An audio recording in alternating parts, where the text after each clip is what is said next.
जय हिंद एवरीवन। अगर आप इंडियन आर्मी अग्निवीर पेपर का तैयारी कर रहे हो तो ये क्लास आपके लिए है। इस क्लास से आप लोग को पेपर में काफ़ी ज़्यादा मदद मिलने वाला है, क्योंकि आज हम लोग 3 चैप्टर को एक ही क्लास में समाप्त करने वाले हैं और तीनों का तीनों चैप्टर आपके लिए काफ़ी इंपॉर्टेंट रहने वाला है मेरे भाई। देखो कौन सा पुरस्कार किस क्षेत्र में दिया जाता है, यहाँ से इंडियन आर्मी के पेपर में प्रश्न पूछा जाता है, हमेशा पूछा जाता है, तो ये भी आज हम लोग कवर करने वाले हैं। उसके बाद से खेल में खिलाड़ियों का संख्या, मतलब किस खेल में कितने खिलाड़ी होते हैं, ये भी हम लोग आज देखने वाले हैं। उसके बाद से कौन सा खेल कहां पर खेला जाता है, जैसे खेल परिसर से रिलेटेड भी आपके पेपर में प्रश्न पूछता है। तो इन तीनों चैप्टर को इस क्लास में हम लोग अच्छे से देखने वाले हैं मेरे भाई। बहुत ज्यादा लंबा क्लास नहीं होता है, जो रिकॉर्डेड क्लास सुबह में होता है ना, इसको आप लोग देख लिया करो, इससे आप लोग को काफी ज्यादा मदद मिलेगा। और लाइव क्लास 2-3 दिनों से नहीं चल पा रहा था, लेकिन आज 9 बजे से लाइव क्लास चलेगा और हर रोज अब चलेगा, क्योंकि आप लोगों को पता चल गया है कि 30 तारीख से, मतलब इसी महीना में 30 जून से आप लोगों का पेपर चालू हो जाएगा। और जो जीडी वाला पेपर है मेरे भाई, 30 जून से पेपर चालू होगा और 16 जून 2025 से एडमिट कार्ड निकलना चालू होगा, ठीक है ना। जीडी वाला जो आपका ट्रेडमैन है 10 पास वाला, तो 18 जून से एडमिट कार्ड निकलेगा और ट्रेडमैन का पेपर 3 जुलाई से चालू होगा। और 8 पास वाला ट्रेडमैन का पेपर मेरे भाई, टेक्निकल का पेपर आपका 4 जुलाई को कराया जाएगा। तो कुछ इस तरह से रहने वाला है, ठीक है ना। इसके ऊपर मैं वीडियो नहीं बना पाया था क्योंकि मैं घर पर नहीं था, कहीं पर मैं गया था, ठीक है ना। इसके लिए कोई भी वीडियो आप लोगों को नहीं मिल पाया था जो एग्जाम डेट आया है। अगर आपको सब कुछ समझ आया तो ठीक है, डन है। अगर कोई डाउट होगा एडमिट कार्ड को लेकर या कुछ भी, तो कमेंट करना, मैं एक वीडियो बना दूंगा। हमें लगता है कि आप लोग समझ गए होंगे, इसलिए मैं वीडियो नहीं बनाया, लेकिन एग्जाम डेट आया तो उसका पूरा शेड्यूल मैं ग्रुप में डाल दिया। आज से आप लोग का क्लास चालू हो गया है, अब आप लोग का क्लास नहीं रुकेगा, ठीक है ना। देखो सबसे पहले अभी आपके पास कितना टाइम बचा है, आपके पास बहुत कम टाइम बचा हुआ है। अगर आपके पास जितना भी टाइम बचा है, इस टाइम में आप मॉक टेस्ट लगाओगे तो आपके लिए बहुत ही बेहतर रहेगा। अब मॉक टेस्ट बहुत ज्यादा आपको लगाना है, हर रोज मॉक टेस्ट लगाना है, उससे आपके अंदर बहुत ज्यादा कॉन्फिडेंस आएगा, टाइम मैनेज करना जानोगे। आपको करना क्या है, प्ले स्टोर पर जाना है और प्ले स्टोर पर लिखना है एएनडीसी क्लास, ठीक है ना। जब आप प्ले स्टोर पर एएनडीसी क्लास लिखकर सर्च मारोगे तो उधर एक एप्लीकेशन आ जाएगा। एएनडीसी क्लास एप्लीकेशन को डाउनलोड करके इसमें अपना आईडी पासवर्ड बना लेना है। आईडी पासवर्ड बनाने के बाद जब एप्लीकेशन खुल जाएगा तो अभी आपको क्या करना है, पेड मॉक टेस्ट में जाना है। और पेड मॉक टेस्ट में जाने के बाद सिर्फ 79 रुपए में आपको मॉक टेस्ट ले लेना है। 79 रुपए में आपको अभी आर्मी, जीडी, ट्रेडमैन और डब्ल्यूएमपी के लिए 20 मॉक टेस्ट मिलेगा। लेकिन आज एक नया मॉक टेस्ट शाम तक डाला जाएगा, ठीक है ना। कब तक डाला जाएगा, ये रात तक डाला जाएगा, जो एक मॉक टेस्ट है। और कल भी एक मॉक टेस्ट डाला जाएगा, मतलब 5 मॉक टेस्ट नया और डाला जाएगा। तो सिर्फ 79 रुपए में कितने मॉक टेस्ट मिलेंगे, 25 मॉक टेस्ट। जितना भी टाइम बचा है हर रोज मॉक टेस्ट लगाना, ठीक है ना। काफी सारे दोस्त एनडीसी क्लास एप्लीकेशन से हर रोज मॉक टेस्ट लगा रहे हैं, तो आप भी लगाना। चलो अपने तीनों चैप्टर को अच्छे से देख लेते हैं। जो लोग पहले पढ़ चुके हैं एप्लीकेशन में तो उन लोगों का रिवीजन हो जाएगा। ध्यान से सुनना आप लोग। नोबेल पुरस्कार किस क्षेत्र में दिया जाता है, तो नोबेल पुरस्कार साहित्य के क्षेत्र में दिया जाता है। अभी आगे मैं एमसीक्यू लेकर आया हूं, कैसे पेपर में प्रश्न पूछता है वो सारा प्रश्न मैं लेकर आया हूं। पहले सुन लो, फिर आप लोग एमसीक्यू देखना है, ठीक है ना, और आंसर बताना आप लोग। नोबेल पुरस्कार किस क्षेत्र में दिया जाता है, तो नोबेल पुरस्कार साहित्य के क्षेत्र में दिया जाता है। नोबेल पुरस्कार चिकित्सा के क्षेत्र में दिया जाता है। नोबेल पुरस्कार भौतिकी के क्षेत्र में दिया जाता है। नोबेल पुरस्कार रसायन व शांति के क्षेत्र में दिया जाता है। और अर्थशास्त्र के क्षेत्र में भी नोबेल पुरस्कार दिया जाता है, ठीक है ना। आपका साहित्य, चिकित्सा 2 हो गया, भौतिक 3 हो गया, रसायन 4 हो गया, शांति 5 हो गया, अर्थशास्त्र 6 हो गया। मतलब 6 क्षेत्र में नोबेल पुरस्कार दिया जाता है, वो सब आपके सामने है। साहित्य, चिकित्सा, भौतिक, रसायन, शांति एवं अर्थशास्त्र। तो याद रखना आप सभी साथी, ठीक है ना। जो आपका अर्थशास्त्र है इसका शुरुआत 1969 से हुआ। बाकी नोबेल पुरस्कार का शुरुआत अगर बोलेगा तो 1901 से हुआ, ठीक है ना। 5 क्षेत्र में दिया जाता था नोबेल पुरस्कार जब शुरुआत हुआ तो, लेकिन 1969 से अर्थशास्त्र के क्षेत्र में भी नोबेल पुरस्कार दिया जाने लगा। तो नोबेल पुरस्कार के बारे में आप लोगों को क्लियर हो गया। अब यहाँ पर पुलित्जर पुरस्कार दिया गया है, पेपर में बार बार पूछा जाता है कि ऐसे पूछा जाएगा कि पत्रकारिता के क्षेत्र में कौन सा पुरस्कार दिया जाता है, तो पत्रकारिता के क्षेत्र में पुलित्जर पुरस्कार दिया जाता है। जो लोग एएनडीसी क्लास एप्लीकेशन से सैनिक बैच लेकर पढ़ाई किए हैं तो उन लोगों का भी रिवीजन हो रहा है, क्योंकि ये सारा क्लास में सैनिक बैच में कराया था और एक ही बैच में मैं इतना बार रिवीजन कराया, यूट्यूब पर भी कराया कि आपको दूसरा बैच लेने का जरूरत नहीं पड़ेगा, इतना मुझे यकीन है। और बैच का इतना कम में प्राइस रखा ना, किसी का मतलब हिम्मत नहीं है इतना कम प्राइस में लाइव क्लास दे दे, रिकॉर्डेड क्लास दे दे, ठीक है ना। तो चलो, जो लोग बैच लिए हैं उन लोगों को बहुत अच्छे से और अच्छे से सारा रिवीजन हो रहा होगा। पुलित्जर पुरस्कार पत्रकारिता के क्षेत्र में दिया जाता है। पुलित्जर पुरस्कार का शुरुआत कब से हुआ? तो 1917 ईस्वी से पुलित्जर पुरस्कार का शुरुआत हुआ। पुलित्जर पुरस्कार का शुरुआत कब से हुआ? 1917 ईस्वी से पुलित्जर पुरस्कार का शुरुआत हुआ, याद रखना। ऑस्कर पुरस्कार किस क्षेत्र में दिया जाता है? तो मेरे भाई फिल्म के क्षेत्र में अगर पूछ देगा कि फिल्म के क्षेत्र में कौन सा पुरस्कार दिया जाता है तो ऑस्कर पुरस्कार दिया जाता है। फिल्म के क्षेत्र में कौन सा पुरस्कार दिया जाता है? ऑस्कर पुरस्कार दिया जाता है। और मेरे भाई ऑस्कर पुरस्कार का शुरुआत 1929 से हुआ। देखो, अगर सिंपल पूछना रहेगा तो ऐसे पूछा जाएगा कि फिल्म के क्षेत्र में कौन सा पुरस्कार दिया जाता है। अब 4 पुरस्कार का नाम आपके सामने रहेगा, वो सिंपल आपको पता रहेगा कि फिल्म के क्षेत्र में ऑस्कर पुरस्कार दिया जाता है, तो आप ट्रिक मार दोगे। और अगर ये नहीं पूछना रहेगा तो ये पूछ देगा कि ऑस्कर फिल्म के क्षेत्र में जो ऑस्कर पुरस्कार दिया जाता है तो इसका शुरुआत कब से हुआ? तो इसका शुरुआत 1929 से हुआ। नेक्स्ट है कि कालिंग पुरस्कार आपका है, पूछ देगा विज्ञान के क्षेत्र में कौन सा पुरस्कार दिया जाता है? तो मेरे भाई विज्ञान के क्षेत्र में कालिंग पुरस्कार दिया जाता है। विज्ञान के क्षेत्र में कौन सा पुरस्कार दिया जाता है? तो विज्ञान के क्षेत्र में कालिंग पुरस्कार दिया जाता है। और मेरे भाई कालिंग पुरस्कार का शुरुआत कब से हुआ? 1952 ईस्वी से हुआ कालिंग पुरस्कार का शुरुआत। मान बुकर यहाँ पर रहेगा, ठीक है ना, यहाँ पर बुकर कर लेना, मुकर है। तो मान बुकर पुरस्कार किस क्षेत्र में दिया जाता है? मेरे भाई मान बुकर पुरस्कार साहित्य के क्षेत्र में दिया जाता है। और इसका शुरुआत कब से हुआ? तो 1969 ईस्वी से हुआ। मान बुकर पुरस्कार का शुरुआत कब से हुआ? तो 1969 ईस्वी से हुआ। ग्रैमी पुरस्कार बार बार पूछा जाता है, इसीलिए मैं यहाँ पर डबल स्टार लगाया हूँ। पूछ देगा कि संगीत के क्षेत्र में कौन सा पुरस्कार दिया जाता है?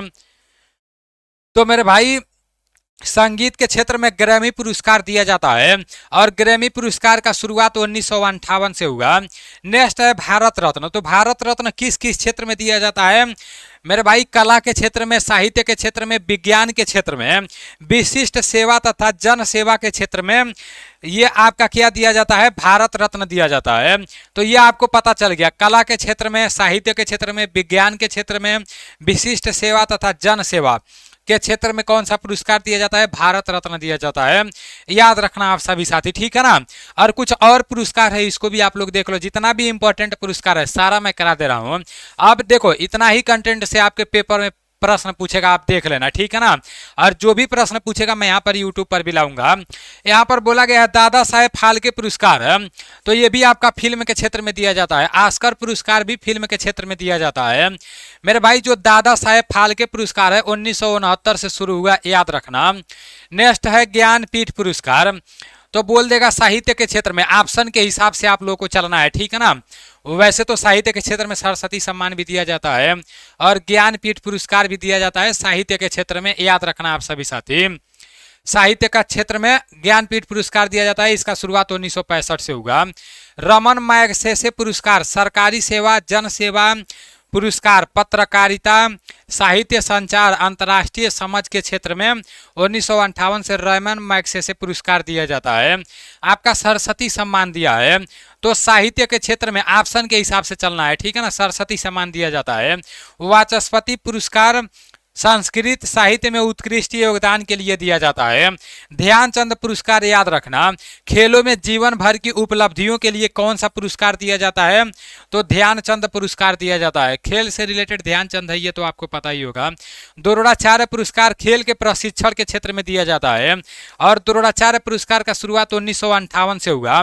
ये प्रश्न आपके आर्मी के पेपर में पूछा गया था। ये प्रश्न कहाँ पर पूछा गया था? आर्मी के पेपर में पूछा गया था द्रोणाचार्य पुरस्कार किसे दिया जाता है।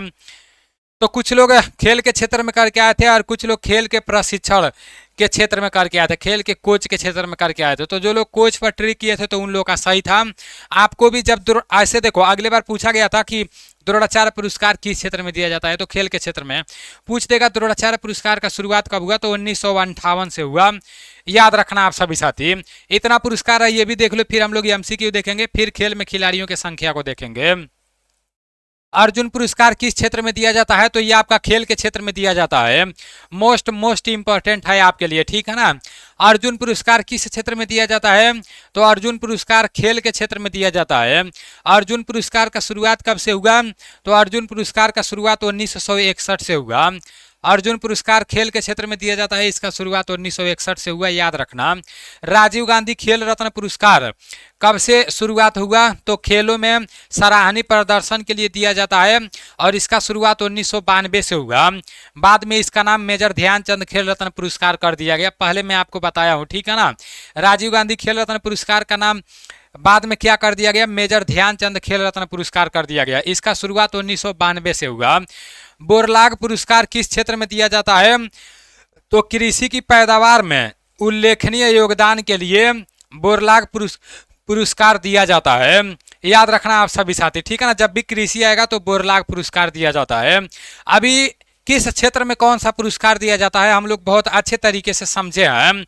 अभी एमसीक्यू में लेकर आया हूं, तो इसको भी आप लोग देखो और आप लोगों को बताना है कि आपका कितना प्रश्न सही हुआ है। अगर आप लोग को ऐसा क्लास सही लगता है, जैसे आप लोग डिस्टर्ब नहीं होते हो, जैसे मैं यहाँ पर लाइव कमेंट नहीं पढ़ता हूँ, अगर ऐसा क्लास सही लगता है तो लाइक तो बनता है क्लास में, ठीक है ना। और मेरे भाई सिर्फ लाइक ही नहीं, शेयर भी बनता है और अच्छा कमेंट भी बनता है। चलो आपके सामने पहला प्रश्न है, नोबेल पुरस्कार किस क्षेत्र में दिया जाता है। बताओ आप सभी साथी, नोबेल पुरस्कार किस क्षेत्र में दिया जाता है। कई बार मैं आप लोगों को बताया हूँ।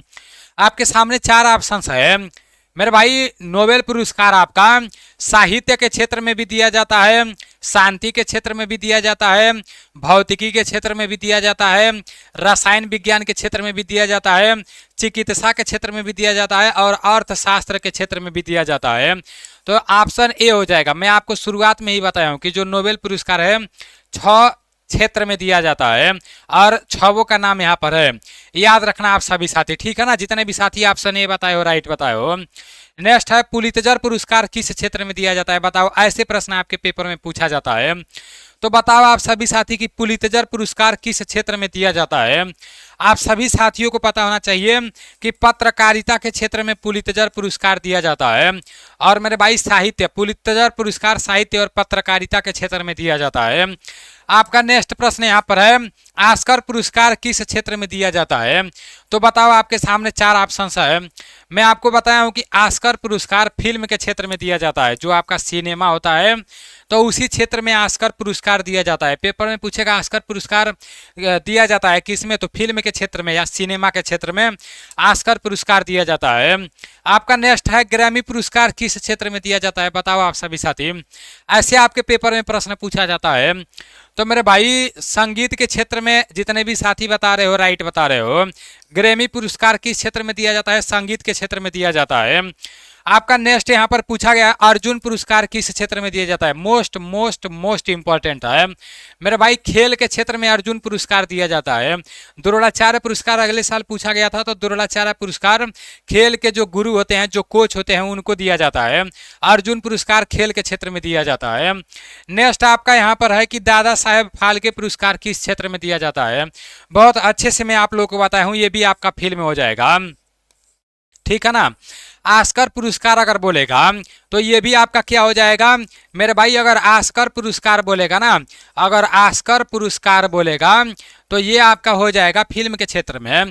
दादा साहेब फाल्के पुरस्कार बोलेगा तो वो भी आपका फिल्म के क्षेत्र में हो जाएगा, इतना याद रखना। अभी आप लोगों का किस क्षेत्र में कौन सा पुरस्कार दिया जाता है ये समाप्त हो गया। अब हम लोग देखने वाले हैं कि किस खेल में कितने खिलाड़ी होते हैं, क्योंकि यहाँ से भी पेपर में प्रश्न पूछ देता है। मैं फिर से आप लोगों को बताना चाहूँगा, जितने साथी इंडियन आर्मी के पेपर का तैयारी अभी कर रहे हो, टाइम आपके पास बिल्कुल भी नहीं बचा है। जितना भी टाइम बचा है आपको कैसे पढ़ाई करना है। अभी देख रहा हूँ कुछ लोग यूट्यूब पर वीडियो बना रहे हैं, बोल रहे हैं 10 दिन में पूरा एकदम 100 में से 100 प्रश्न ला दोगे, ये कर दोगे, वो कर दोगे। तो 100 में से तो 100 नहीं आ पाएगा, लेकिन मेरे भाई मतलब आप एग्जाम भी पास करोगे, फाइनल सिलेक्शन भी लोगे। अगर आप मेहनत करोगे तो करना क्या है, आपको मॉक टेस्ट अभी ज़्यादा लगाना है, क्योंकि अब अगर चैप्टर वाइज पढ़ोगे तो ज़्यादा टाइम नहीं बचा हुआ है।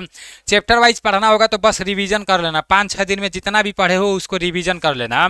मॉक टेस्ट अभी लगाना है। मॉक टेस्ट लगाने के लिए आपको प्ले स्टोर से एनडीसी क्लास एप्लीकेशन को डाउनलोड कर लेना है। फर्स्ट कमेंट में भी एनडीसी क्लास एप्लीकेशन का लिंक दे दूंगा।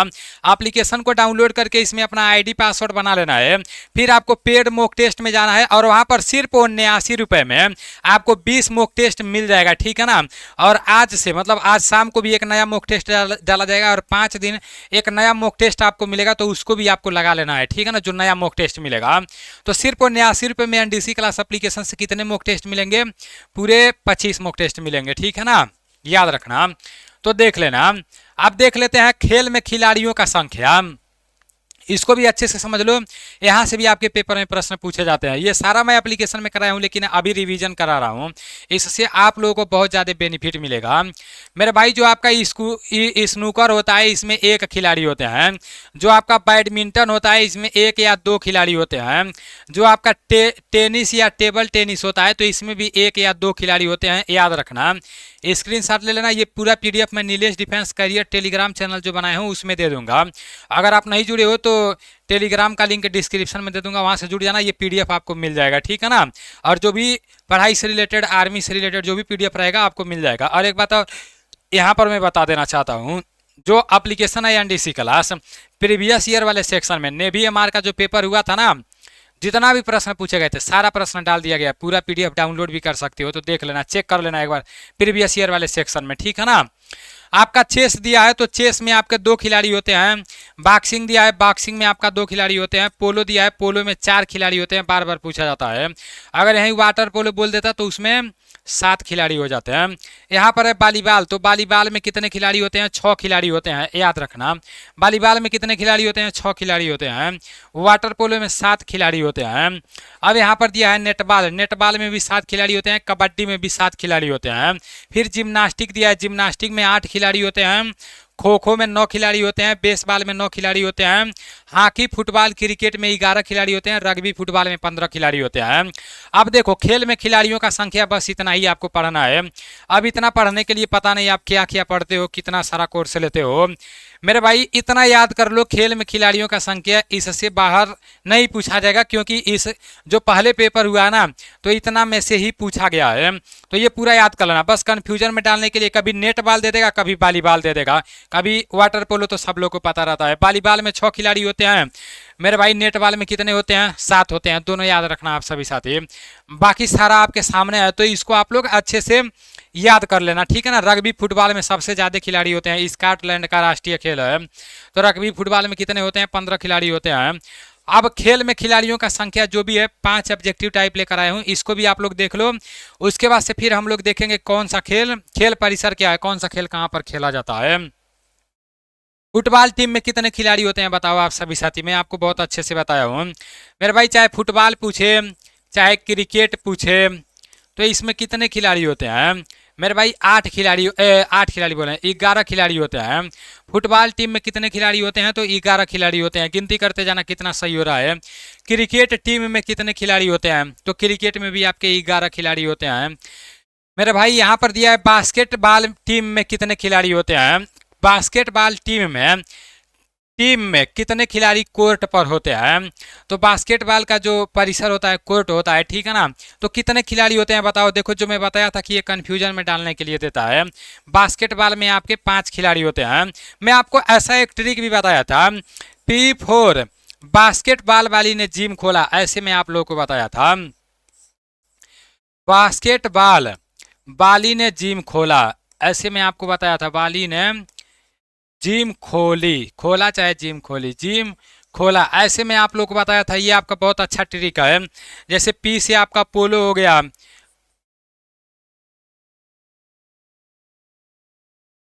पोलो में 4 खिलाड़ी होते हैं। बास्केटबॉल यहाँ दिया है, बास्केटबॉल में 5 खिलाड़ी होते हैं। फिर आपका वॉलीबॉल दिया है, वॉलीबॉल में 6 खिलाड़ी होते हैं। फिर आपका नेटबॉल दिया है, नेटबॉल में आपके 7 खिलाड़ी होते हैं। जिम्नास्टिक में 8 खिलाड़ी होते हैं। खो खो में 9 खिलाड़ी होते हैं। तो आप ऐसे भी याद कर सकते हो, P4 बास्केटबॉल वाली ने जिम खोला। मतलब पी से पोलो हो गया, पोलो में 4 खिलाड़ी होते हैं, बास्केटबॉल में 5, वॉलीबॉल में 6 होते हैं, नेटबॉल में 7 होते हैं, जिम्नास्टिक में 8 होते हैं, खो खो में 9 होते हैं। तो ऐसे आप लोगों को पता होना चाहिए। आपका नेक्स्ट प्रश्न यहाँ पर है, वॉलीबॉल टीम में कितने खिलाड़ी कोर्ट पर होते हैं? तो मेरे भाई 6 खिलाड़ी होते हैं। मतलब सीधा सीधा कहना है कि वॉलीबॉल में कितने खिलाड़ी होते हैं, तो 6 खिलाड़ी होते हैं। अभी अभी आपको पता चल गया किस खिलाड़ी में कितने, मतलब किस खेल में कितने खिलाड़ी होते हैं। टेनिस में एकल मैच में कितने खिलाड़ी होते हैं? तो टेनिस में एकल मैच में 2 खिलाड़ी होते हैं, याद रखना आप सभी साथी। अभी खेल में खिलाड़ियों का संख्या भी आप लोगों का समाप्त हो गया। अब इसको भी आप लोग अच्छे से देख लो, कौन सा खेल कहाँ पर खेला जाता है। यहाँ से भी पेपर में प्रश्न पूछा जाता है। एप्लीकेशन में बहुत अच्छे से मैं कराया हूँ, यहाँ पर रिवीजन हो रहा है जो लोग एप्लीकेशन में क्लास किए हैं। और मेरे भाई टी आर्मी के लिए बहुत जल्द बैच लॉन्च होगा, जैसे आप लोग का ये इंडियन आर्मी का समाप्त होगा इसलिए लॉन्च होगा, क्योंकि टी आर्मी की भर्ती आ रही है। थोड़ा सा भी डिले हो रहा है, ठीक है ना, लेकिन हो सकता है कि टी आर्मी पहले ऑनलाइन इस साल करा जाएगा, क्योंकि साइट पर अभी टी आर्मी के बारे में बताया गया है। तो बहुत अच्छी बात है, ठीक है ना। टी आर्मी को लेकर एक बैच लाऊंगा, एक ही बैच रहेगा, और उसमें जो पहले से लेंगे कई बार रिवीजन कर लेंगे, और अगर वो लोग बैच ले लिए तो बहुत बहुत कम प्राइस में दूंगा उनको, कहीं से कोई बैच लेने का ज़रूरत नहीं पड़ेगा। बहुत बढ़िया से अपना तैयारी कर लेंगे और टी आर्मी का पेपर भी पास करेंगे, क्योंकि बहुत मेहनत करके मैं टी आर्मी का ई बुक बना रहा हूँ, ठीक है ना। बैच जो भी आपका है वो मिलेगा बहुत मेहनत करके। रिंग आपका जो है, तो मेरे भाई ये आपका स्केटिंग और मुक्केबाजी किस में खेला जाता है? तो रिंग में खेला जाता है। पोलो, फुटबॉल और हॉकी फील्ड में खेला जाता है। तो कौन सा खेल कहाँ पर खेला जाता है, ये यहाँ से भी पूछा जाता है। जो एथलीट होते हैं वो ट्रैक पर दौड़ते हैं। बेसबॉल आपका डायमंड हो जाएगा, बेसबॉल का संबंध किससे है? डायमंड से है, ठीक है ना, याद रखना। गोल्फ का संबंध आपका कोर से है। निशानेबाजी तीरंदाजी का संबंध आपका रेंज से है। टेबल टेनिस का संबंध बोर्ड से है। टेबल टेनिस का संबंध किससे है? तो बोर्ड से है। साइकिलिंग का संबंध बेलाड्रम से है, याद रखना। साइकिलिंग का संबंध किससे है? बेलाड्रम से है। जूडो, कराटे, टाई कमांडो का संबंध मैट से है। तैराकी का संबंध पूल से है। क्रिकेट और रग्बी का संबंध पिच से है। घुड़सवारी का संबंध एरिना से है। टेनिस, बैडमिंटन, नेटबॉल और खो खो का संबंध कोर्ट से है, ठीक है ना। और यहाँ पर खो खो, हैंडबॉल, कबड्डी, वॉलीबॉल ये सब किससे है? तो कोर्ट से है। ये पूरा आप लोग याद रखना। तो मेरे भाई यहाँ से जो भी प्रश्न था, ये पूरा प्रश्न मैं आपके सामने ला दिया हूँ। ये पूरा पीडीएफ भी दे दूंगा, आपके ऊपर है आप कितना पढ़ाई करते हो, ठीक है ना। और इसका कोई भी चार्ज नहीं लग रहा है, तो मेरे भाई अच्छे से पढ़ाई करो। चलो ठीक है, देखो मैं पेपर जो दिया हूँ उसमें जैसे भी प्रश्न पूछे गए हैं वैसा प्रश्न मैं करा रहा हूँ, क्योंकि मैं आपको कई बार बताया हूँ, मैं भी पेपर दिया हूँ इंडियन आर्मी का। दो बार मैं दिया था, दोनों बार मतलब पेपर पास किया था, कोई ऐसा दिक्कत नहीं था। अच्छा खासा क्वेश्चन सही किया था। एक बार तो मैं डॉक्यूमेंट में बाहर हो गया, कुछ कागजों की वजह से सिलेक्शन नहीं हो पाया, एक्सीलेंट दौड़ भी मारा था। और दूसरा बार मैं फिजिकल देने ही नहीं गया, ठीक है ना। अच्छा खासा स्कोर किया, एनसीसी होल्डर भी हूँ, उससे भी 20 नंबर मिल जाता। लेकिन मैं दूसरा बार फिजिकल देने नहीं गया, इधर आप लोग का क्लास कराने लगा, और इसमें बहुत मेहनत करता हूँ, ठीक है ना, पूरा दिन रात लगा रहता हूँ।